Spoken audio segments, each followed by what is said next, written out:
awesome. Look at the cut. Look at the nice cut it's formed. Nice one. Now, are there any tines getting swept up here? We had a high tide last night at 12 o'clock, but it was howling, it was raining, and I wasn't coming out, no way. So I missed out last night and slept in this morning. And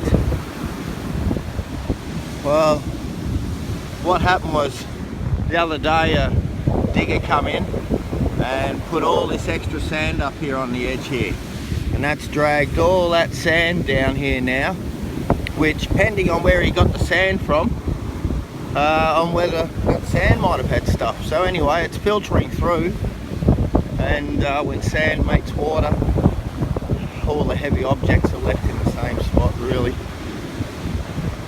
But nothing so far.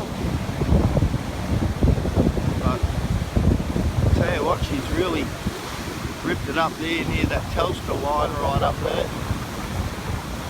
That's where normally there's rocks exposed.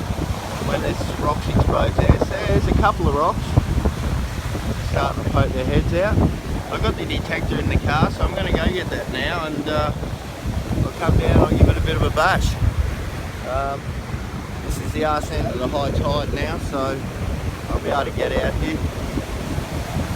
There's that reminiscence of that cyclone that's creeping out now. And it's coming right up here.